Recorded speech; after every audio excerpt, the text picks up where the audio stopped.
রমজান আসছে, ভাবলাম যে ঘরটা একটু পরিষ্কার করে নিই। আমার পুরো ঘরটাই পরিষ্কার করা থাকে। সামনের একটা রুম যেখানে আমার বাচ্চারা আগে হুজুর আসতো, টিচার আসতো, এখন আর আসে না, কারণ এখন আমার বাচ্চারা বড় হয়ে গেছে। মেয়ে ক্লাস 9-এ পড়ে, ছেলে ক্লাস 6-এ পড়ে। কোচিং সেন্টারে দিয়ে ফেলেছি, তাই ওইখানে এখন আর কেউ আসে না। তো ওই রুমটা এরকম থাকতে থাকতে প্রচুর ময়লা জমে গেছে, প্রায় স্টোর রুমের মতো হয়ে গেছে। আসসালামু আলাইকুম, কেমন আছেন সবাই? আশা করি সবাই ভালো আছেন, আমিও ভালো আছি আলহামদুলিল্লাহ।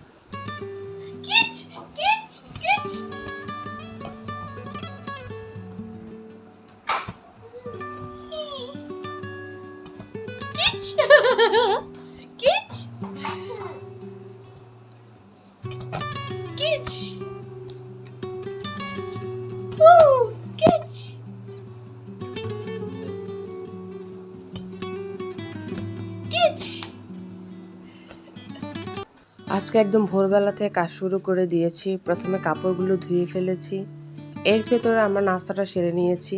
তারপর মোহাম্মদকে একটু ওর বোনকে খেলতে দিলাম, মানে আমার মেয়ে সাউদার সাথে খেলতে দিলাম।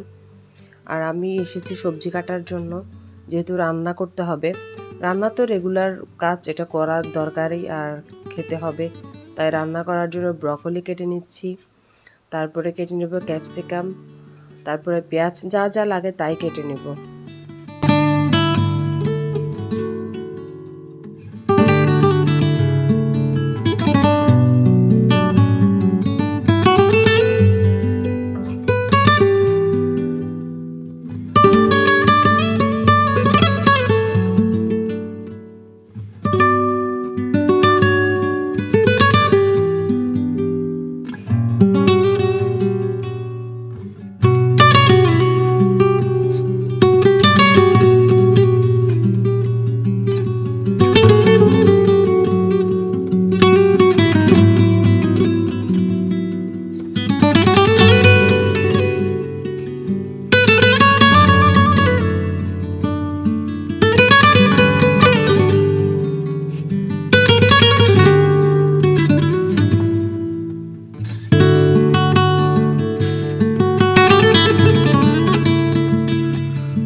ব্রকলি, ক্যাপসিকাম, তারপরে পেঁয়াজ কাটার পরে এরপরে কেটে নিচ্ছি কলমি শাক। কলমি শাকগুলো আমার মেয়ের অনেক বেশি পছন্দ। আমার মেয়ে মানে সাউদার অনেক বেশি পছন্দ।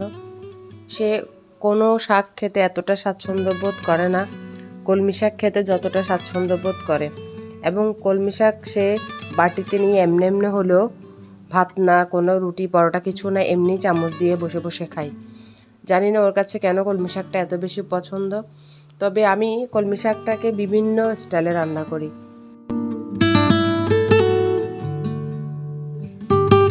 তো আমার সব কিছু কাটাকাটি করার পরে চলে আসলাম কিচেনে এসে যখন এগুলো ধুতে লাগলাম, হঠাৎ করে পানি চলে গেল, তাই শাকগুলো ধুয়ে রেখে চলে গেলাম অন্য কাজ করতে।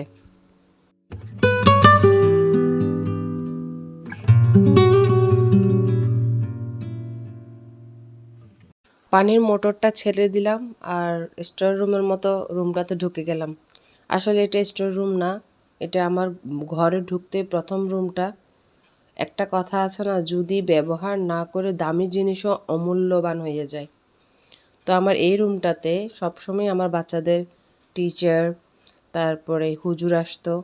এরপরে আমার হাজব্যান্ডের সাথে দেখা করার জন্য ওর কোনো ফ্রেন্ড সার্কেল কিংবা ব্যবসার খাতিরে ওর কলিগেরা আসতো। কিন্তু হঠাৎ করে দেখা গেছে যে আমার বাচ্চাদের হুজুর আসা বন্ধ করে দিয়েছে, আর টিচারও আমি আর বাসায় রাখি নাই, বাহিরে কোচিং সেন্টারে দিয়ে ফেলেছি দুজনকেই। তারপরে আবার ওর বাবার যেই ব্যবসা, সেটা সে বাহিরে প্রতিষ্ঠান খুলেছে, আর বাসায়ও তেমন কেউ আসে না। আর আমার রিলেটিভ তো তেমন নাই, কেউ আসেও না। তো বলতে গেলে রুমটা পুরোই স্টোর রুমের মতো হয়ে গেছে। ওরা জুতা কাপড় ময়লা সব কিছু ভরিয়ে রেখেছিল। তো ভাবলাম যে আজকে এটা পরিষ্কার করে ফেলবো এবং এইখানে বসে আমার যত টুকটাক কাজ আছে আমি সব সারবো এবং মেয়েকেও এখানে পড়তে দিব।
ফাইনালি আমার রুম পরিষ্কার হয়ে গেছে।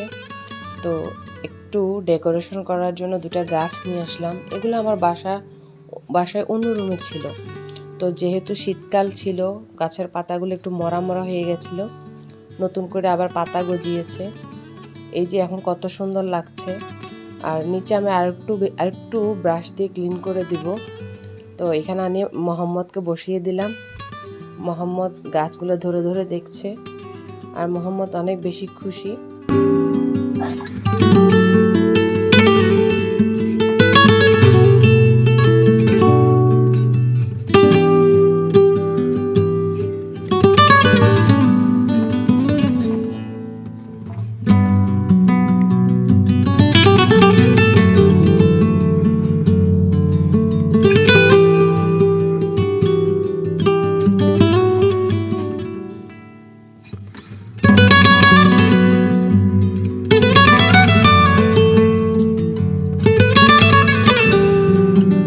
এই রুমটা আমার সবচেয়ে বেশি প্রয়োজনে আসবে রমজানে, কারণ আমার বাসায় সবগুলো রুম অন্ধকার, সারাদিনে লাইট জ্বালিয়ে রাখতে হয়।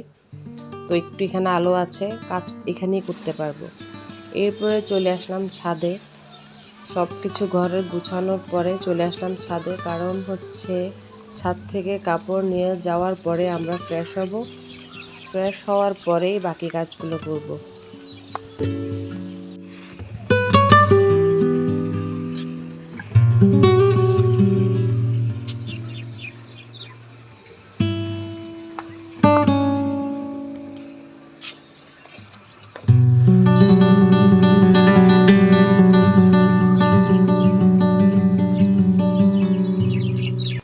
ছাদে যাওয়ার পরে আমি মোহাম্মদকে নিয়ে একপাশে বসেছিলাম। তারপরে আমার মেয়ে সাউদা সবগুলো কাপড় আস্তে আস্তে করে গুছিয়ে নিচ্ছে। আর এই দিকে আমার ছেলে যেহেতু 2 দিন বন্ধ পেয়েছে স্কুলের, সে ছাদের মধ্যে যা ইচ্ছে তা করেছে। গাছের ডালপালা কেটে তারপরে আবার নার্সারি থেকে গাছ কিনে এনে লাগাইছে। তো ওকে কিছুই বলা যাবে না, কারণ ওগুলো শুনবে না। আরও ভালো কাজ করছে। আমি মনে করি সে ভালো কাজ করছে, গাছ লাগানো একটা ভালো কাজ।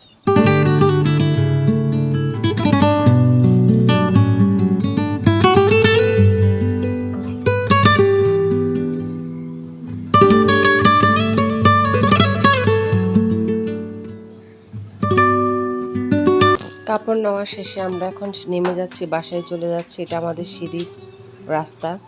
তো বাসায় চলে যাওয়ার পরে এরপরে ফ্রেশ হব, তারপরেও কাজ শুরু করব।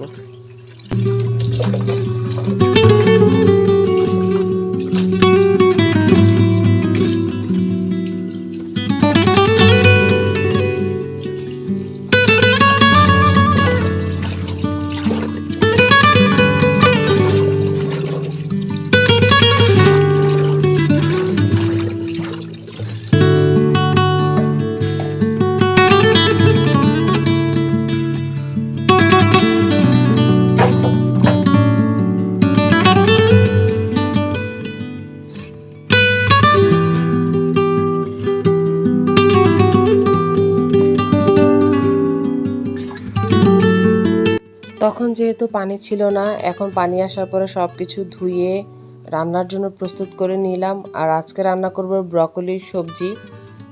আমি প্রথমে একটা প্যান গরম করে নিলাম, প্যানের মধ্যে একটু বাটার গরম করে গলিয়ে নিলাম, সেইখানে একটু হলুদের গুঁড়া লবণ দিয়ে একটু নেড়ে চেড়ে নিলাম। তারপরে ব্রকলির যে ডাঁটাটা, ওই ডাঁটাটাকে একটু প্রথমে আগে ভেজে নিচ্ছি, তারপরে পেঁয়াজটা দিয়ে ভেজে নিলাম, তারপরে ব্রকলি দিলাম। এখন ব্রকলিটাও ভেজে নেব, তবে খুব বেশি ভাজবো না, কারণ ব্রকলি খুব বেশি সেদ্ধ হলে আর মজাটা থাকে না, তাই হালকা ভেজে নিব।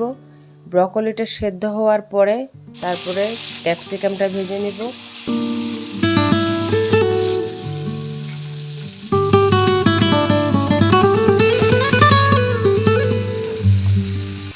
ব্রকলি আর ক্যাপসিকাম সেদ্ধ হওয়ার পরে এরপরে দিয়ে দিলাম টমেটোটা সেদ্ধ হওয়ার জন্য। তবে খুব বেশি সেদ্ধ করব না, কারণ এই ধরনের সবজিগুলো খুব বেশি সেদ্ধ হলে মজা লাগে না। তবে একটা কথা বলে রাখি, যারা ডায়েট করে তাদের জন্যও কিন্তু এটা অনেক ভালো। এরপরে দিয়ে দিলাম সয়া সস। সয়া সস আমি খুব বেশি দিব না, কারণ সয়া সস খুব বেশি দিলে লবণ হয়ে যাবে আর কালারটাও নষ্ট হয়ে যাবে। তাই যে অল্প পরিমাণে দিয়ে আমি রান্নাটা শেষ করে নেব।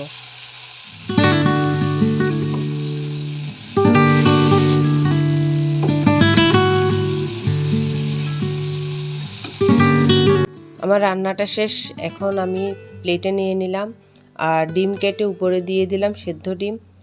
আর উপরে জাস্ট অল্প একটু গোলমরিচের গুঁড়া ছিটিয়ে দিচ্ছি। গোলমরিচটা আমি আগে থেকেই গুঁড়ি করে রেখেছিলাম।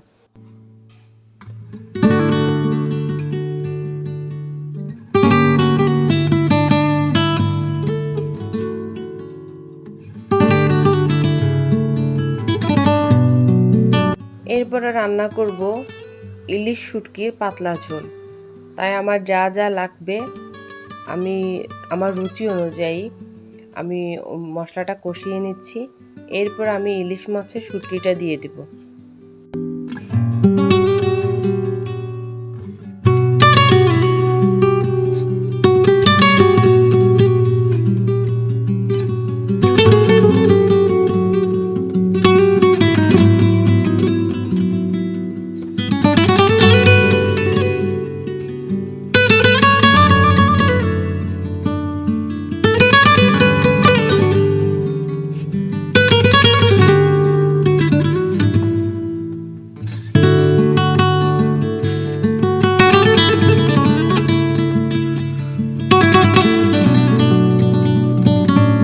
মশলাটা কষিয়ে অ্যাটলিস্ট আমার রান্নাটা প্রায় শেষ পর্যায়ে। এখন কিছুক্ষণ সময় অপেক্ষা করব।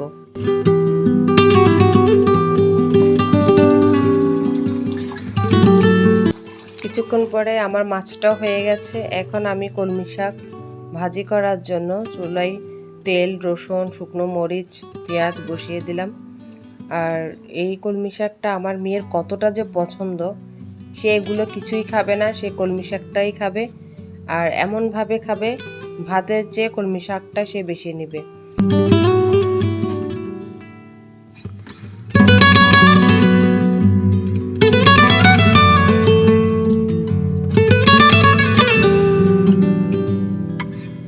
তো আমার রান্না শেষ, চলে যাব খাবার টেবিলে।